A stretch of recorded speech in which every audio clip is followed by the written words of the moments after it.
सुंदरबन नाम का एक बहुत ही सुंदर जंगल था। उस सुंदर जंगल में भयानक शेर रहता था।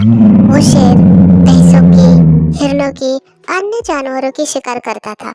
उसकी ताकत और भयानकता से जंगल के सभी प्राणी थर-थर कांप जाते थे, जिसके परिणाम स्वरूप अब उसे अपनी काबिलियत और ताकत पर घमंड बढ़ने लगा। एक बार उसने अपनी टीम के साथियों से कहा, आज से जो भी शिकार होगा उस पर सबसे पहले मेरा हक होगा। मेरे खाने के बाद बचा कुचा तुम अपने आप आपस में बांटकर खा लेना। अपनी टीम के एक सदस्य के मुंह से ऐसी घमंड भरी बातें सुनकर सभी टीम के सदस्य अचंभित रह गए। तभी उसमें से एक बुजुर्ग शेर ने शेर से कहा कि तुम ऐसी क्यों बात कर रहे हो? तुम्हें क्या हो गया है?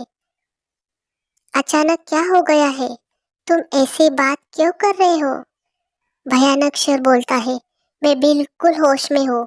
जितने भी शिकार करते हैं उसमें मेरा सबसे बड़ा योगदान होता है। मैं ही तो हूँ जिसकी वजह से ये हम इतने शिकार कर पाते हैं। इसीलिए शिकार पर सबसे पहला हक मेरा ही है और अब सभी को मेरी बात माननी ही पड़ेगी। सभी उसकी बात से सहमत नहीं थे। इसलिए अगले दिन एक सभा बुलाई गई, जिसका उद्देश्य था कि शेर को समझाना। हम मानते हैं कि तुम एक श्रेष्ठ और कुशल शिकारी हो, लेकिन क्या ये बात भी उतनी ही सच है कि बाकी सभी अपनी जी जान लगा देते हैं? इसलिए हम इस बात के लिए सहमत नहीं हो सकते। शिकार पर पहला हक तुम्हारा हो। हम सब मिलकर शिकार करते हैं और हमें मिलकर ही उसे खाना चाहिए। टीम के सभी सदस्य ने शेर से कहा। भयानक शेर इस बात को सुनते ही गुस्से में आकर वो बोला, तुम सबकी मति मारी गई है जो मेरी बात नहीं मानते हो, इनकार करते हो।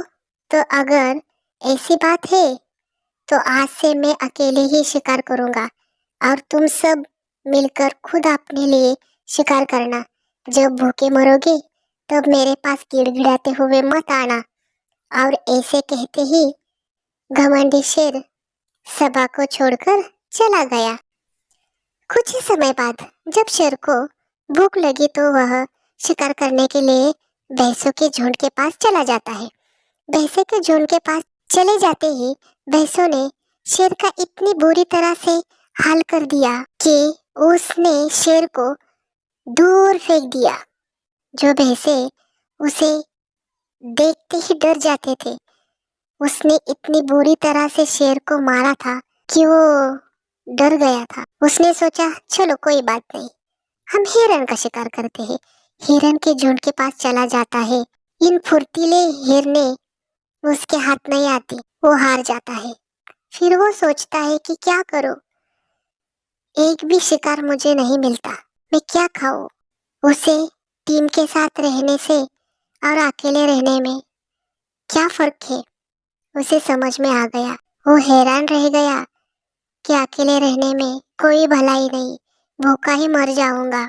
मैंने गलती की, मुझे अकेले रहने में भलाई नहीं, टीम के साथ रहने में ही भलाई है। और वो उसे एहसास हो गया और वो बाकी शेर के पास चला जाता है और उससे माफी मांगता है कि मुझसे गलती हो गई, मुझे माफ कर दो, हम साथ साथ ही रहेंगे, साथ रहने में ही हमारी भलाई है और जानवर भी भयभीत होते हैं, हम फिर से टीम में रहते हैं, मुझे माफ कर दो। ये कहते हुए फिर एक बार जंगल में दहाड़ पड़ती है और सभी जानवर कांपने लगते हैं। टीम के साथ साथ रहने का और शिकार करने का अलग ही अंदाज होता है। जंगल के जानवर कांपने लगे। शेर अपने टीम के साथ रहने लगा और शिकार करने लगा तो सभी जानवर कांपने लगे और शेर और उसकी टीम एक साथ मिलकर शिकार करने लगे और मिलजुल कर खाने भी लगे।